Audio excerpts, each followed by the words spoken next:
Hello guys, virus நோய் எதை உண்டு பண்ணுதா அப்படின்றத பார்த்தீங்க அப்படின்னா வைரஸ் நிறைய விதமான நோய்களுக்கும் மெடிசனாக வந்து யூஸ் ஆகுது. ஃபார் எக்ஸாம்பிள் பார்த்துக்கிட்டீங்க அப்படின்னா நம்ம கொரோனா வைரஸ்க்காக நம்ம எடுத்துக்கிட்ட வேக்சின் கூட இன்னாக்டிவேட்டட் வைரஸ் அப்படின்ற வகையான ஒரு வேக்சின் தான் அதுவுமே. ஸோ அந்த மாதிரி நிறைய வகையான வேக்சின் இதை வச்சு உருவாக்கும் போது நிறைய கேன்சர் அழிக்கிறதுக்கு ஏன் வைரஸை வச்சு ஒரு மெடிசன் உருவாக்கக்கூடாது அப்படின்னு இப்போ இல்லை 100 இயர்ஸ்க்கு முன்னாடி இருந்தே இதை பற்றி ரிசர்ச் நடந்துகிட்டு தான் இருந்திருக்கு.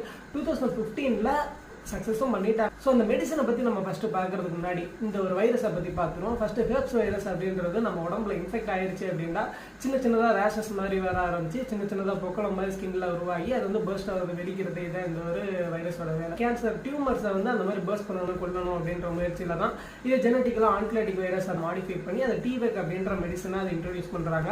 2015 இது வந்து மெலனோமா அப்படின்னு சொல்லப்படுற ஒரு டைப் ஆஃப் ஸ்கின் கேன்சருக்கும் இதை வந்து யூஸ் பண்ணியிருக்காங்க. அது மற்ற விதமான கேன்சருக்கும் கேட்குமா அப்படின்னு கேட்டீங்கன்னா அதுதான் இப்போதைக்கு ஃபர்தர் ரிசர்ச் அண்ட் டெவலப்மெண்ட்ல இருக்கு.